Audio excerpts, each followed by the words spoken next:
Assalamualaikum warahmatullahi wabarakatuh. Perkenalkan, nama saya Melisa Mutiara dengan NIM 8622410047. Kelas RA1 Prodi PGSD semester 3. Dibuatnya video ini yaitu untuk memenuhi tugas UAS pada mata kuliah pedagogik yang diampu oleh Bapak Fadli Zil Ikrom. Selamat menyaksikan. Baik, langsung saja ya di bab 1 ini, yaitu ada bab pendidik dan anak didik atau anak didik dan pendidik.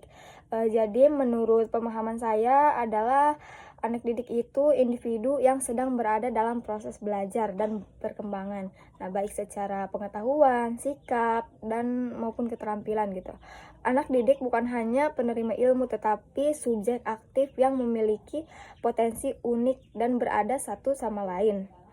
Sedangkan pendidik adalah orang yang bertugas untuk membimbing, mengarahkan gitu ya, dan memfasilitasi anak tersebut itu agar potensi dapat berkembang secara optimal.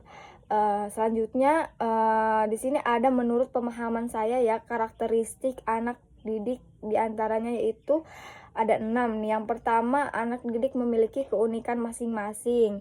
Yang kedua, anak didik berada dalam tahap perkembangan tertentu. Yang ketiga, anak didik memiliki rasa ingin tahu yang sangat tinggi.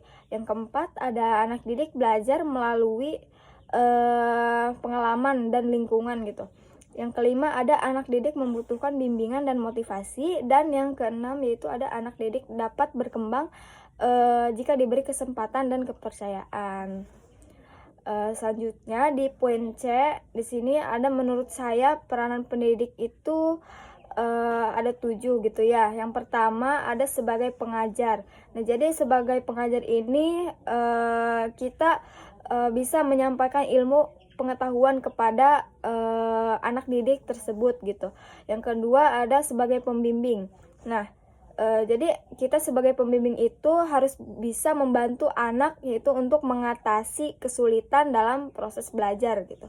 Yang ketiga ada sebagai teladan. Nah, sebagai teladan ini kita harus menunjukkan sikap yang baik gitu ya, sikap yang patut dicontoh oleh anak didik tersebut gitu, contoh yang baik gitu, menjadi contoh yang baik. Terus yang keempat ada sebagai motivator. Nah, sebagai motivator misalnya itu membangkitkan semangat belajar yang anaknya itu tadinya malas belajar gitu ya, sulit belajar gitu ya. Kita itu harus bisa membangkitkan semangat anak tersebut gitu agar semangat belajar lagi gitu ya. Terus selanjutnya ada sebagai fasilitator. Nah, selain sebagai motivator ya, guru juga harus sebagai fasilitator, menyediakan lingkungan belajar yang kondusif, aman gitu ya bagi anak-anak. Terus selanjutnya ada sebagai pendidik karakter. Nah, guru tersebut harus bisa menanamkan nilai moral gitu kepada anak gitu ya, kepada anak didik gitu.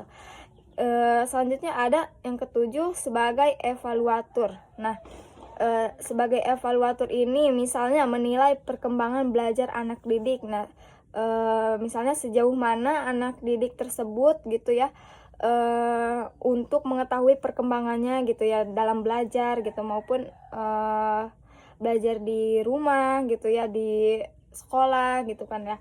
Jadi guru tersebut tuh menilai gitu ya, memberi nilai kepada anak didik tersebut gitu. Selanjutnya nomor 2 ada bab lingkungan atau lingkungan pendidikan gitu ya. Di poin A ini menurut teori dan pemahaman saya terdapat 3 lingkungan pendidikan utama gitu. Yang pertama lingkungan keluarga, yang kedua lingkungan sekolah, dan yang ketiga adalah lingkungan masyarakat. Nah, jadi lingkungan keluarga. Nah, lingkungan keluarga itu adalah tempat pendidikan pertama gitu dan paling utama bagi anak gitu ya.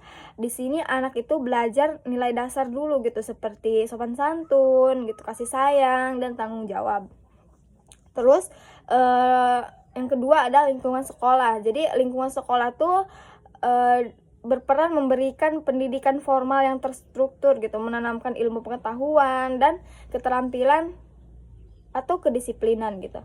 Dan yang ketiga ada lingkungan masyarakat. Nah, di lingkungan masyarakat ini bisa membantu anak tersebut itu mengembangkan kemampuan sosialnya dan menerapkan nilai-nilai yang dipelajari di keluarga dan di sekolah. Seperti itu. Terus di poin B itu ada pendidikan formal dan non formal. Nah, jadi pengertian pendidikan formal adalah kalau menurut saya itu pendidikan yang berjenjang dan terstruktur, misalnya seperti SD, SMP, SMA, dan perguruan tinggi gitu. Itu bisa disebut pendidikan formal. Tetapi sebaliknya kalau pendidikan non formal itu adalah pendidikan yang di luar sekolah formal gitu, seperti TPQ gitu, pelatihan, kursus ya, sanggar belajar dan bimbingan belajar seperti itu. Jadi, seorang guru itu dapat menciptakan pendidikan non formal nih, misalnya dengan membuka bimbingan belajar gitu yang mengadakan kelas tambahan di lingkungan masyarakat gitu, di kampung kita gitu misalnya. Misalnya kita sebagai seorang guru nih, kita itu bisa menciptakan pendidikan non formal juga nih. Seperti ya tadi gitu ya, membuka bimbingan belajar, mengadakan kelas tambahan lingkungan masyarakat gitu, membina kegiatan literasi atau keagamaan. Nah, selanjutnya itu di nomor 3 ada bab kasih sayang, kewibawaan, dan tanggung jawab. Nah, di sini kita lihat dulu ya makna dan perannya atau pengertiannya juga gitu ya. Yang pertama ada kasih sayang. Nah, jadi kasih sayang itu berarti pendidik gitu ya, kita itu memperlakukan peserta didik tersebut itu dengan empati gitu, dengan kepedulian, dengan rasa kasih sayang gitu. Itu yang disebut kasih sayang.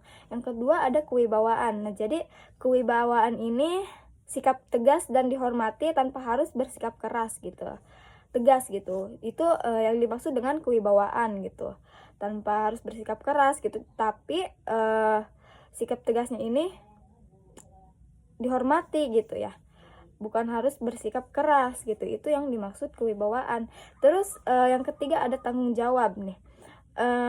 Ketanggungjawaban itu berarti kesungguhan pendidik ya dalam menjalankan tugas mendidik, dalam mengajarnya tuh bersungguh-sungguh gitu ya, seperti itu.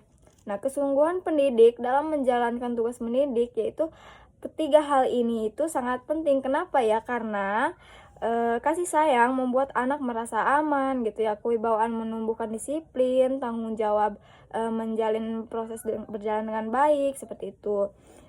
Jika seorang guru tidak memiliki ketiga hal tersebut, menurut pemahaman saya gitu ya, proses pendidikan itu akan hilang arah gitu, dan anak didik juga tidak berkembang secara maksimal, seperti itu. Selanjutnya di sini ada nomor 4. Nah, di nomor 4 ini ada bab paradigma pendidikan Islam. Nah, jadi kalau menurut pemahaman dan analisis saya gitu ya, pendidikan Islam ini bertujuan untuk membentuk manusia yang seimbang gitu antara ilmu pengetahuan, akhlak, dan keimanan, seperti itu.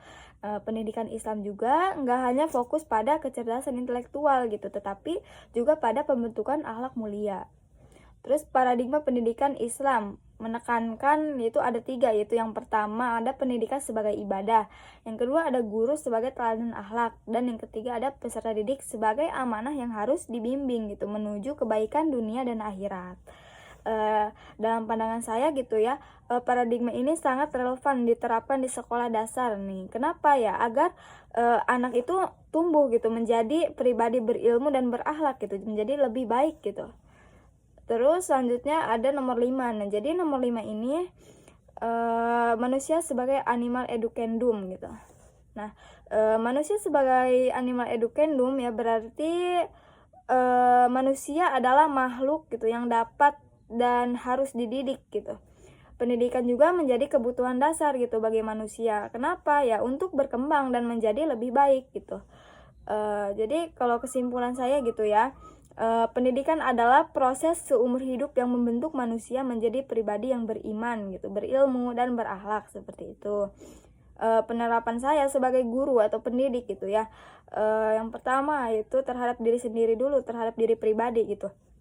Kita itu harus terus belajar gitu dan mengembangkan diri, menjaga sikap moral gitu, dan bertanggung jawab pada profesi gitu, pada profesi guru gitu. Kita tuh harus bisa bertanggung jawab, seperti itu. Yang kedua ada terhadap lingkungan sekolah.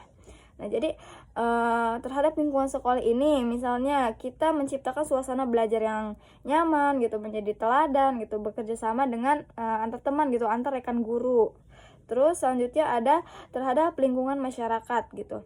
kita itu harus aktif gitu dalam kegiatan sosial gitu di lingkungan masyarakat tuh, untuk memberikan contoh perilaku yang baik gitu ya bagi peserta anak didik gitu ya, dan mendukung pendidikan di sekitar. Baik, mungkin hanya itu saja pemaparan materi dari saya. Selebihnya mohon maaf apabila terdapat kesalahan dan kekurangan. Wassalamualaikum warahmatullahi wabarakatuh.